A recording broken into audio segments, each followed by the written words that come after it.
দেখেন তো কোথাও কি জোড়া দেখা যাচ্ছে? আমি তো দেখতে পাচ্ছি না। তো এখান থেকে উঠা যাবে? মনে হয় ভুল জায়গায় চলে এসেছি। এখানে কি উঠা?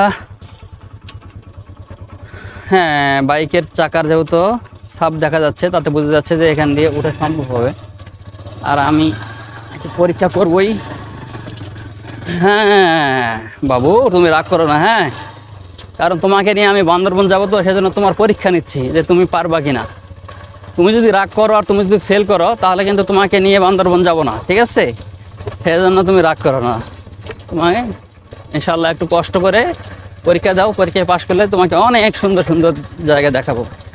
তোমাকে মেঘের উপরে নিয়ে যাব, তোমাকে সাগরের পাড়ে নিয়ে যাব, ঠিক আছে? এই জন্য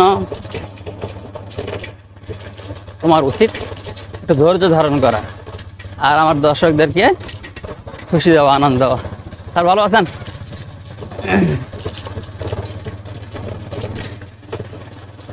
এই যে আমার বাম পাশে যে পুকুরটা দেখতে পাচ্ছেন, বিশাল একটি পুকুর। এই পুকুরটাকে বলা হয় পীর পুকুর।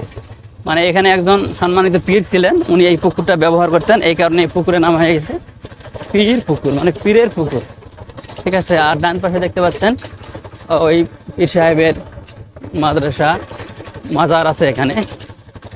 হ্যাঁ, তো এইভাবে আর কি এই মাজারে বড় মাহফিল হয় প্রত্যেক বছর। যত বড় মাহফিল হয় তত বড় মাদ্রাসা নেই। মাদ্রাসাটা যেমন বড়,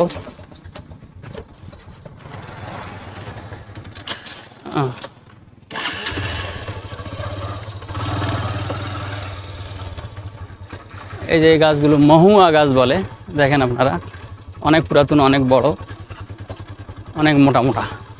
তিনজনে ব্যাট দিলেও ব্যাট পাওয়া যাবে না এরকম গাছ এখানে আছে। এই যে মাদ্রাসা, মাদ্রাসার ছাত্রগুলো হয়তো খেলতে গেছে।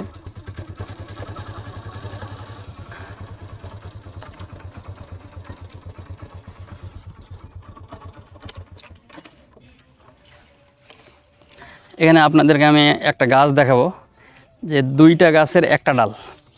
হ্যাঁ, মানে দুইটা ডাল দেখে মনে হবে যে একটাই, দুইটা গাছ থেকেই বের হয়েছে। কোন গাছ থেকে বের হয়েছে এটা বোঝা যায় না, আছে কি না জানি না। তবে আমরা যখন ছোটো ছিলাম তখন এটা দেখতাম আর আশ্চর্য হতাম। ঘটনা এরকম হতে পারে যে পরে জোড়া লেগে গেছে। ওই যে ওটা দেখতে পাচ্ছেন, হ্যাঁ ডালটা দেখেন। হ্যাঁ, এই যে দেখেন, এই ডাল থেকে এই গাছ থেকেও যেমন দেখা যাচ্ছে, ওই গাছ থেকেও তেমন দেখা যাচ্ছে। এখন কোথায় গিয়ে তারা জোড়া নিল আর কিভাবে জোড়া নিল এটা কিন্তু বোঝা যায় না। হ্যাঁ, এবার এই দিক থেকে দেখেন, দেখেন তো কোথাও কি জোড়া দেখা যাচ্ছে? আমি তো দেখতে পাচ্ছি না।